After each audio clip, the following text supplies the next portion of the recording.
요즘 날씨 정말 이상하죠. 아침에는 차가워서 외투를 꺼내 입었다가 점심엔 더워서 벗어야 할 정도예요. 그런데 이 기온차가 단순히 불편한 게 아니라 우리 심장에 매일 작은 충격을 주고 있습니다. 하루에도 몇 번씩 심장은 온도 변화에 놀라고 또 긴장합니다. 그게 쌓이면 어느 날 갑자기 가슴을 꽉 쥐는 순간이 찾아옵니다. 그럴 때마다 사위는 장인어른, 장모님 생각이 납니다. 많은 분들이 심근경색은 한겨울 눈 내릴 때 생기는 병이라고 생각하시죠? 그런데 의사 선생님들은 그렇게 말하지 않아요. 진짜 위험한 시기는 지금 바로 이런 환절기입니다. 낮에는 햇살이 따뜻해서 방심하지만 밤에는 갑자기 기온이 떨어져서 심장이 하루에도 몇 번씩 놀라고 힘을 씁니다. 낮에는 포근한데 밤이 되면 차가운 공기가 몸속으로 스며듭니다. 우리 몸은 체온을 지키려고 교감신경을 켜고 혈관을 조입니다. 그때 심장은 좁아진 길로 피를 밀어내야 하니까 두세 배 더 세게 펌프질을 하게 되죠. 혈압이 오르고 피가 끈적해지고 이게 계속 쌓이면 작은 혈전이 생기고 어느 날 갑자기 혈관이 막히는 겁니다. 사위가 겁주려는 게 아닙니다. 이건 실제로 몸속에서 일어나는 일이에요. 기온이 1도 내려가면 혈압이 살짝 올라갑니다. 10도 내려가면 혈압도 그만큼 더 오릅니다. 기온이 내려가면 피가 눌린다. 그렇게 생각하시면 돼요. 특히 새벽 4시에서 7시 몸의 체온이 제일 낮은 시간대에는 심장이 가장 부담을 느낍니다. 이때 갑자기 일어나거나 찬물로 세수하면 혈관이 깜짝 놀라서 확 조여버립니다. 심장은 그걸 밀어내느라 세게 뛰고 그게 반복되면 어느 날 힘이 딸립니다. 제가 들은 이야기 중에 아직도 기억에 남는 게 있습니다. 장모님 또래의 한 어르신이셨는데요. 며칠 동안 왼쪽 어깨가 결리고 가슴이 답답했대요. 그냥 오늘 좀 무리했나 보다 하고 넘겼대요. 그런데 새벽에 식은땀이 쏟아지고 숨이 막히더니 정신이 아득해졌답니다. 병원에 갔더니 급성 심근경색이었어요. 의사 선생님이 그러셨답니다. 그 어깨 통증이 바로 경고였습니다. 그 얘기를 듣고 사위가 생각했습니다. 몸은 늘 신호를 보내는데 우리가 그걸 잘 못 듣는구나. 심장은 말이 없습니다. 그 대신 느낌으로 말해요. 가슴이 묵직하다든가 숨이 약간 가쁘다든가 왼쪽 팔이 뻐근하다든가 그게 다 심장이 지금 좀 힘들어하고 보내는 메시지입니다. 문제는 그 신호가 너무 조용하다는 거예요. 그래서 대부분은 피곤해서 그렇겠지 하고 넘깁니다. 하지만 그때 바로 듣는 게 제일 중요합니다. 심장은 조용히 도와달라고 말하니까요. 사위가 오늘 전해드리고 싶은 건 심근경색 예방법이 아니라 심장의 언어를 듣는 법입니다. 이건 병의 얘기가 아니라 생활의 얘기예요. 사람이 나이 들면 근육도, 눈도, 귀도 변하듯이 심장도 예민해지고 섬세해집니다. 그러니까 조금만 신경 써주면 돼요. 아침에는 천천히 그리고 따뜻하게. 아침은 심장이 가장 예민한 시간이에요. 밤새 체온이 내려가서 혈관이 좁아져 있거든요. 눈을 뜨고 바로 일어나지 마시고 이불 속에서 손끝과 발끝을 천천히 움직여주세요. 3분만 그게 심장에게 준비할 시간을 주는 겁니다. 그리고 일어나자마자 미지근한 물 한 잔. 밤새 숨쉬고 땀 흘리면서 수분이 빠져나가서 피가 약간 되직해져 있거든요. 그 한 잔이 혈액을 부드럽게 만들어줘요. 커피는 그 다음이에요. 물 먼저, 커피 나중. 이 순서 하나로도 심장이 훨씬 편해집니다. 낮에는 몸을 예열하고 나가세요. 낮엔 햇살이 따뜻해서 방심하기 쉽죠. 그런데 집 안이랑 밖은 온도차가 꽤 납니다. 실내에서 따뜻하게 있다가 갑자기 밖으로 나가면 혈관이 확 조이면서 심장이 놀라요. 그래서 외출하기 전에 꼭 5분만 몸을 풀어주세요. 무릎 돌리기, 어깨 펴기, 손목 발목 돌리기. 특히 목이랑 귀는 꼭 따뜻하게 감싸세요. 여긴 큰 혈관이 지나가는 자리라서 찬바람에 노출되면 심장이 더 힘들어요. 목도리 하나가 그냥 장식이 아닙니다. 그게 심장을 지켜주는 옷이에요. 밤에는 심장이 쉴 수 있게, 밤에는 체온이 떨어지니까 이불은 조금 더 따뜻하게, 양말은 꼭 신고 주무세요. 그리고 잠들기 전 미지근한 물 한 잔. 이게 혈액을 부드럽게 만들어줍니다. 심장은 리듬을 좋아합니다. 하루가 일정할 때 제일 안정돼요. 식사 시간, 수면 시간, 외출 시간을 가능하면 일정하게 유지해보세요. 그게 약보다 더 큰 힘이 됩니다. 사위가 아침, 낮, 밤 루틴 이야기를 드린 건 심장이 지치지 않게 리듬을 만들어주기 위해서예요. 그런데요, 루틴보다 더 중요한 게 있습니다. 바로 심장이 보내는 신호를 알아차리는 것이에요. 심장은 말이 없지만 늘 신호를 보냅니다. 문제는 그 신호가 너무 조용하다는 거예요. 그래서 대부분은 오늘 좀 피곤한가 보네 하고 넘깁니다. 하지만 그게 바로 심장의 목소리입니다. 그럼 어떤 신호들이 있을까요? 첫 번째는 가슴의 묵직한 느낌이에요. 칼로 찌르는 통증이 아니라 무언가 눌리는 듯한 답답함이 느껴집니다. 숨을 깊게 들이마셔도 시원하지 않고 가슴 중앙이 무겁게 짓눌리는 느낌이라면 그건 지금 피가 잘 안 통하고 있어요. 심장이 그렇게 말하는 겁니다. 두 번째 신호는 왼쪽 어깨와 팔의 묵직함입니다. 심장은 왼쪽에 있기 때문에 심장신경이 어깨와 팔로 이어져 있습니다. 그래서 심장에 문제가 생기면 왼쪽 팔, 어깨, 심지어 손끝이 저리기도 해요. 파스를 붙여도 찜질을 해도 낫지 않는 통증이라면 그건 단순한 근육통이 아닐 수도 있습니다. 세 번째 신호는 턱과 목 등 통증이에요. 특히 여성분들에게 많이 나타나는 증상입니다. 턱이 뻐근하거나 목이 당기고 특별히 움직이지 않았는데도 등이 결릴 때 그건 심장이 도와달라는 신호일 수 있습니다. 마지막으로는 식은땀과 어지럼증이에요. 갑자기 식은땀이 쏟아지고 머리가 어지럽거나 구역질이 나면 그건 혈액이 제대로 순환하지 않는다는 뜻입니다. 이 네 가지 신호를 기억해 두세요. 심장이 보내는 가장 조용하지만 가장 분명한 SOS입니다. 사위가 이렇게 말씀드리는 이유는 이걸 무섭게 들리게 하려는 게 아니라 미리 막을 수 있는 일이니까요. 심장은 늘 미리 신호를 줍니다. 단지 우리가 그 신호를 알아채지 못할 뿐이에요. 조금만 귀 기울이면 다 들을 수 있습니다. 가슴이 답답하거나 숨이 가빠지면 잠시 멈춰서 호흡을 느껴보세요. 그때 심장이 빨라지는지 불규칙한지 한 번만 확인하세요. 그리고 오늘 너무 피곤했는지 식사를 거르진 않았는지 스스로에게 묻는 습관을 가지세요. 그 작은 질문 하나가 생명을 지켜줍니다. 며칠 전 장모님 또래의 한 어르신이 그러시더군요.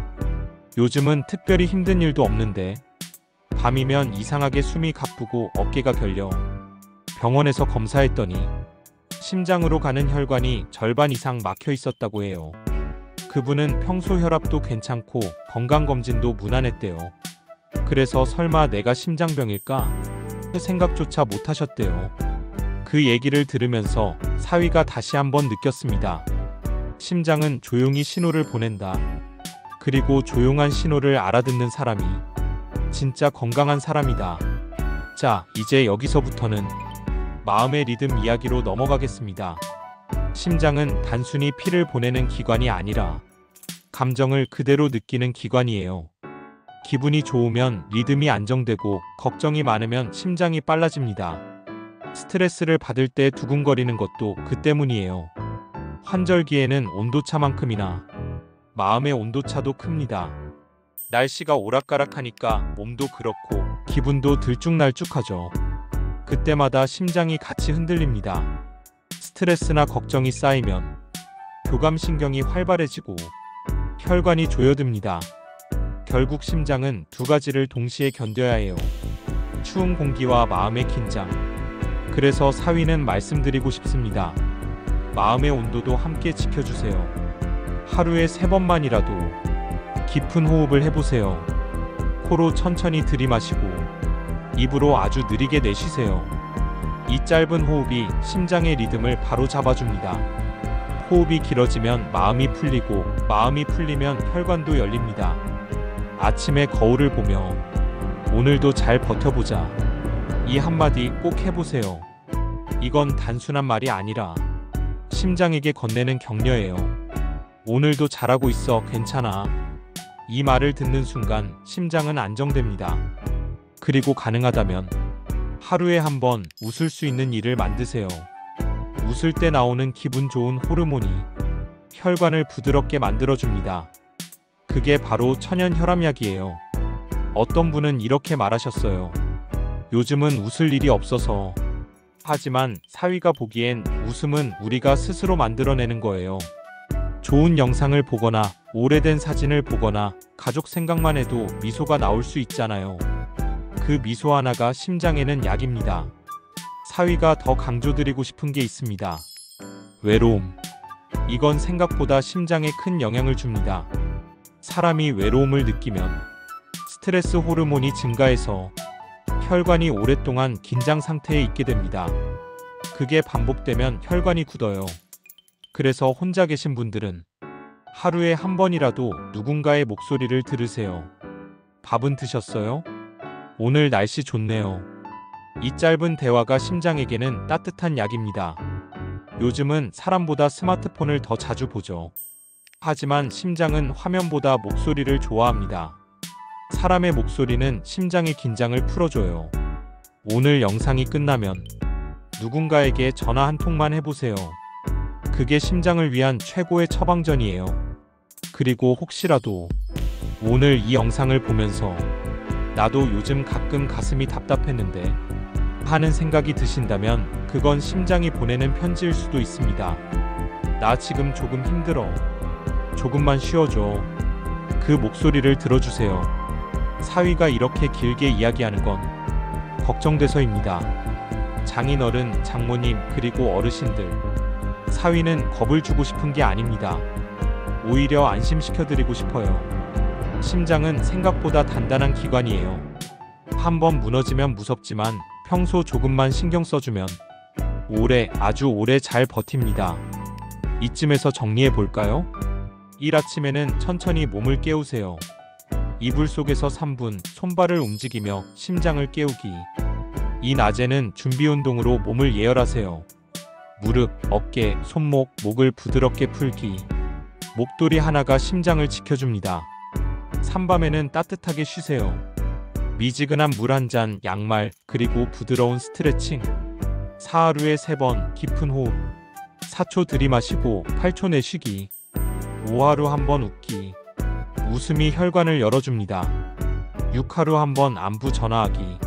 사람의 목소리가 심장을 편하게 합니다. 이 6가지면 충분합니다. 약보다 영양제보다 이게 진짜 심장 건강의 비결이에요. 이제 3부에서는 사위가 직접 느꼈던 마음의 이야기로 마무리하겠습니다. 심장은 단지 피를 돌리는 기관이 아니라 마음을 담는 그릇이라는 걸 함께 이야기해 보려고 합니다. 심장은 정말 신기한 기관입니다. 피를 돌리고 산소를 보내는 단순한 펌프 같지만 사실은 우리 마음을 가장 정확히 알아차리는 존재예요. 기분이 좋으면 리듬이 부드럽고 걱정이 많으면 박동이 빨라집니다. 좋은 말을 들으면 차분해지고 서운한 말을 들으면 심장이 순간 쿵 하고 멈추죠. 그래서 사위는 이렇게 생각합니다. 심장은 마음의 거울이다. 심장은 우리가 어떻게 살아왔는지를 다 기억하고 있습니다. 기뻤던 일, 서운했던 일, 걱정했던 밤. 그 모든 순간마다 심장은 함께 뛰어줬습니다. 그렇기 때문에 지금 이 순간 여러분의 심장이 조금 힘들다면 그건 단지 추위 때문이 아니라 오랜 세월 여러분이 너무 열심히 살아오셨기 때문입니다. 심장은 쉼없이 일했어요. 가족을 위해, 자식들을 위해 묵묵히 하루하루 버티며 뛰었습니다. 이제는 그 심장을 위해 우리가 뭔가 해줘야 할 때입니다. 사위가 요즘 장모님께 자주 하는 말이 있어요. 장모님, 하루에 딱 5분만 자신을 위해 써주세요. 그 5분이면 됩니다. 따뜻한 물 한 잔 마시는 시간 1분, 손끝 발끝을 천천히 움직이는 시간 2분, 심호흡 3번 하는 시간 1분, 그리고 스스로에게 오늘도 잘했어. 그 말을 해주는 시간 1분. 그게 심장에게는 최고의 선물입니다. 사위는 때때로 이런 상상을 합니다. 장인어른, 장모님, 그리고 어르신들께서 저녁 식탁에서 따뜻한 차를 한 잔 올려놓고 이 영상을 보시며 살짝 미소를 지으시는 모습이요. 그 얼굴에 안도감이 스며들면 그게 사위에겐 세상에서 제일 큰 보람입니다. 이제 조금 마음을 내려놓고 들어주세요. 심장은 사람의 온도에 반응합니다. 날씨가 아무리 추워도 사람의 따뜻한 마음은 그 추위를 이깁니다. 누군가의 손을 잡거나 감사하다는 말을 건네거나 사소한 대화를 나눌 때 심장은 아, 괜찮다 하고 편안해집니다. 그래서 오늘 사위가 드리고 싶은 마지막 루틴은 몸을 따뜻하게 하는 것보다 더 중요한 마음을 따뜻하게 하는 루틴이에요. 첫째, 감사하기. 아침에 눈을 떴을 때 오늘도 눈을 떴네, 다행이다. 그 마음 하나면 충분합니다. 둘째, 용서하기. 가슴 속에 오래된 미움이 있다면 그게 심장을 가장 무겁게 합니다. 괜찮아, 이제 그만 놓자. 이 한마디가 심장을 가볍게 합니다. 셋째, 칭찬하기. 스스로에게 수고했어. 이 말이 심장의 약입니다. 사람의 몸은 칭찬에 반응합니다. 심장은 몸의 리듬뿐 아니라 사람 사이의 리듬에도 반응합니다. 누군가에게 따뜻한 말 한마디를 건네면 내 심장도 편안해집니다. 그래서 서로의 안부를 묻는 게 중요합니다. 요즘은 전화보다 문자로 이야기하는 시대지만 심장은 목소리를 더 좋아합니다. 목소리는 파동이고 그 진동이 마음을 안정시켜줍니다. 사위는 가끔 이런 말을 해요. 마음이 차가워지면 몸도 차가워진다. 그 반대도 마찬가지예요. 마음이 따뜻하면 심장이 따뜻해지고 심장이 따뜻하면 손끝까지 따뜻해집니다. 그래서 오늘 영상이 끝나면 창문을 닫고 따뜻한 물 한 잔을 마셔보세요. 그 한 모금이 심장을 감싸줄 겁니다. 이제 정리해 볼까요? 첫째, 심장은 변화를 싫어합니다. 날씨의 변화, 생활의 변화, 마음의 변화. 이 셋이 갑자기 바뀌면 심장은 지칩니다. 둘째, 심장은 리듬을 좋아합니다. 하루가 일정하고 규칙적이면 심장은 안심합니다. 식사 시간, 잠자는 시간, 외출 시간이 일정할수록 좋아요. 셋째, 심장은 따뜻한 마음을 기억합니다. 누군가에게 고맙다, 괜찮다, 수고했다. 그 말들이 약이 됩니다. 사위가 이렇게 말씀드리는 건 사랑하는 가족을 지키는 마음에서입니다. 사위에게 심장은 단순히 의학적인 장기가 아니라 사람의 온도를 담는 그릇이에요. 사위는 매번 이렇게 생각합니다. 장모님, 장인어른의 심장이 오래도록 따뜻했으면 좋겠다. 그리고 이 영상을 보는 모든 어르신들의 심장이 조용하고 규칙적으로 편안히 뛰었으면 좋겠습니다. 이제 마지막으로 이렇게 말씀드리고 싶습니다. 심장은 말없이 도와달라 말합니다. 추위보다 무서운 건 변화입니다. 그리고 그 변화를 느끼지 못하는 우리입니다. 오늘 영상이 끝나면 창문을 닫고 미지근한 물 한 잔을 마셔보세요. 그리고 이렇게 말해주세요. 오늘도 고맙다, 내 심장아. 그 말이 심장을 가장 편하게 합니다. 사위의 진심으로 전해드렸습니다. 둘째 사위 장사부였습니다. 우리 장인어른, 장모님, 그리고 이 세상의 모든 부모님들, 오늘 영상이 마음에 와닿으셨다면 사위 힘내라고 좋아요 한번 눌러주세요. 구독 버튼도 살짝 눌러주시면 사위가 매주 건강 이야기 정성껏 챙겨드리겠습니다. 댓글로 사위야 잘 들었다. 그 한마디만 남겨주셔도 그게 제겐 세상에서 제일 큰 응원이에요. 항상 따뜻하게 그리고 느긋하게 하루 보내세요. 다음 영상에서 또 인사드리겠습니다. 이 세상의 모든 부모님들 존경하고 사랑합니다.